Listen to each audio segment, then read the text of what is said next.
성경 말씀 계시록 2장 18절부터 29절 말씀까지 본문이 되겠습니다.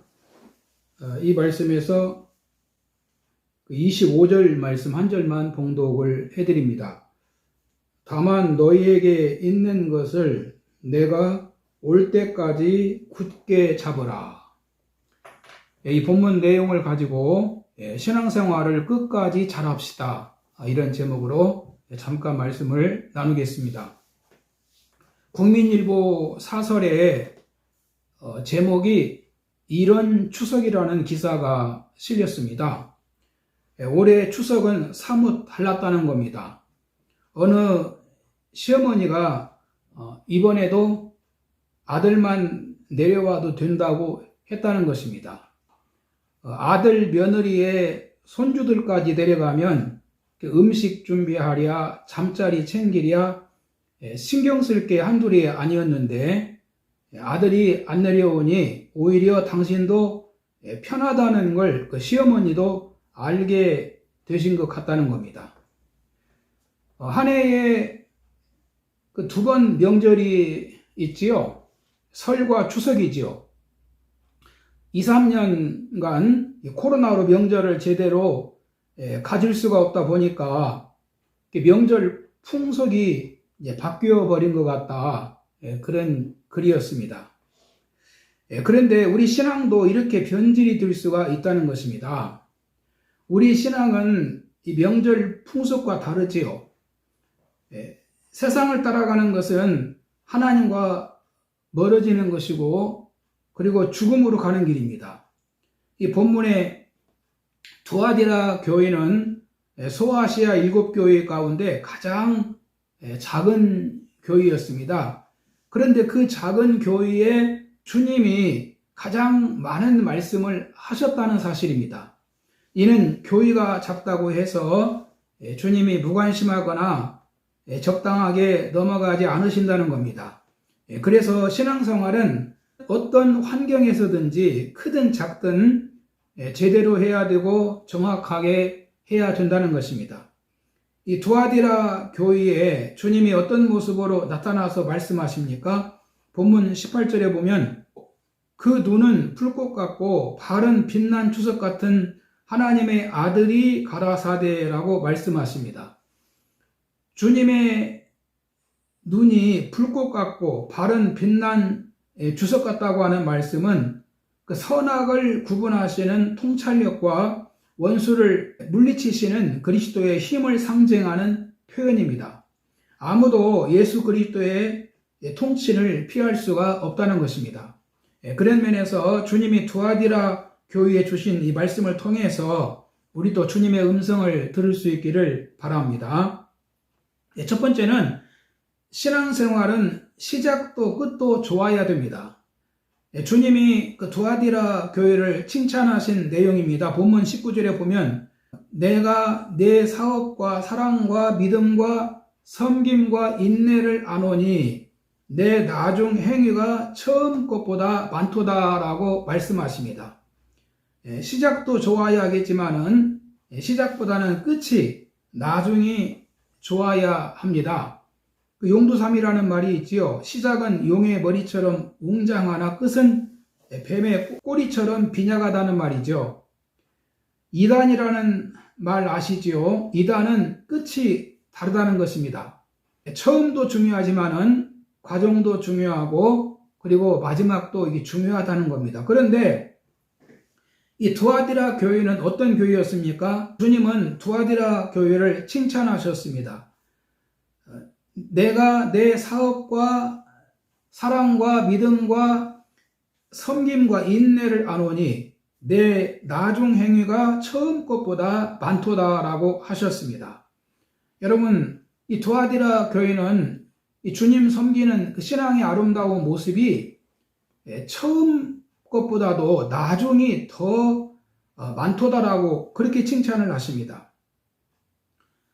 사람들 보면 처음은 열심히 하다가도 나중에 시들어버리지 않습니까? 그러나 이 두아디라 교회는 나중 행위가 더 많다고 칭찬을 받은 겁니다.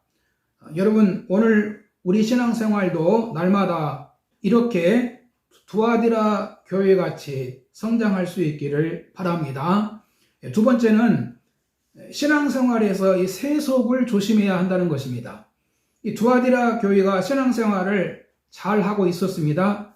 앞에서 말씀드린 대로 칭찬받고 있었지요. 그런데 어느 날 그 교회에 교우 한 사람이 들어옵니다. 그는 자칭 선지자라는 여자 이세벨입니다. 이세벨이 당시에 사회 경험이 많고 수단도 있고 또 좀 발이 넓은 오지랖이 넓은 사람이었다라는 생각이 듭니다. 두아디라 교우들은 이세벨이 교회에 들어와서 함께 신앙생활을 하고 교우가 되니까 자기들에게 힘이 된다고 생각하면서 좋아했습니다. 그런데 문제가 생기기 시작합니다.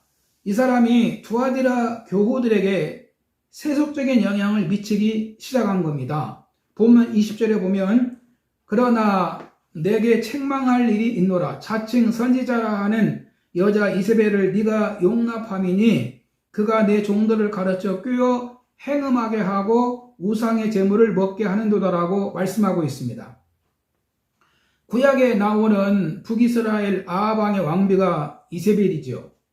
그녀는 왕비라고 하는 막강한 권력을 이용해서 사마리아의 바알과 아세라 우상을 세우고 이스라엘을 타락을 시킵니다. 그런데 당시 이 두아디라 교회도 북왕국 왕비 이세벨 같은 그런 짓을 했다는 것입니다. 두아디라 교회는 믿음으로 성장해 가다가 이렇게 불행하게도 거룩함을 잃은 교회가 되었습니다. 주님은 이 두아디라 교회를 책망을 하신 겁니다.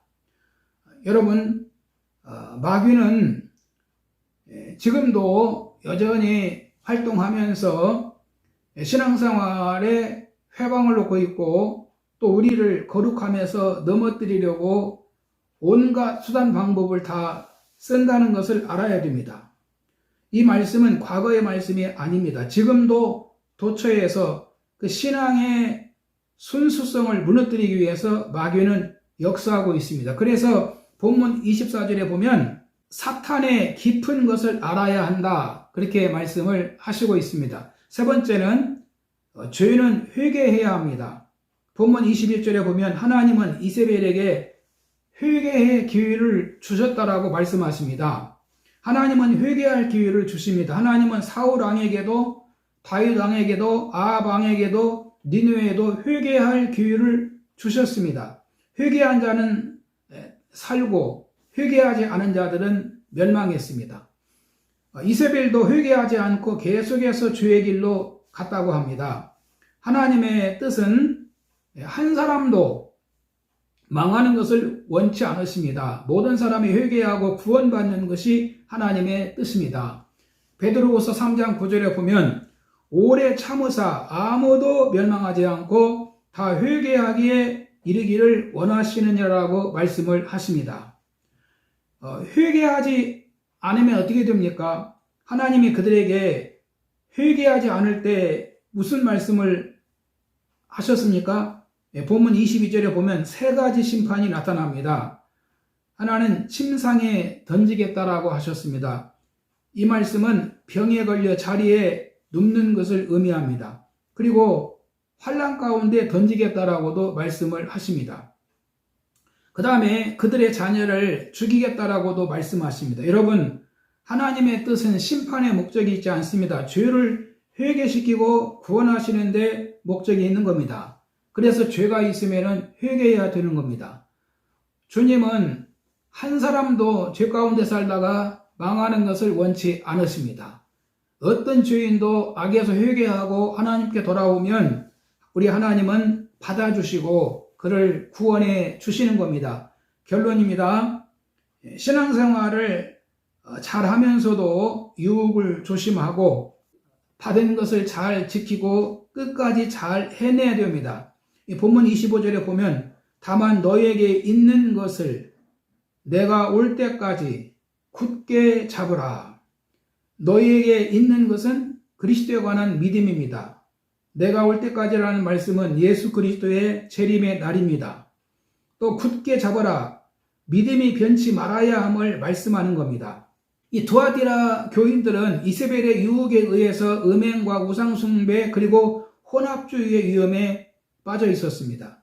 주님은 이세벨의 유혹을 물리치고 그리고 주님의 말씀을 변치 말고 굳게 잡으라고 말씀하십니다. 그래서 26절에 보면 이기는 자와 끝까지 내 일을 지키는 자에게 무슨 약속을 하십니까? 만국을 다스리는 권세를 주리니 그가 철장을 가지고 그들을 다스려 질그릇 깨뜨리는 것 같이 하리라. 나도 내 아버지께 받은 것이 그러하니라. 12편에 나와 있는 말씀이지요. 주님이 철장으로 만국을 다스리신다는 겁니다. 이기는 자는 주님의 통치에 함께 동참한다는 것입니다. 이뿐만이 아니라 새벽별을 주신다고 했는데 계시록 22장에 보면은 예수님을 새벽별로 상징하고 있습니다. 예수님을 주신다는 것입니다. 여러분 신앙생활을 우리가 끝까지 잘 해나가는 그런 지혜가 있기를 바랍니다.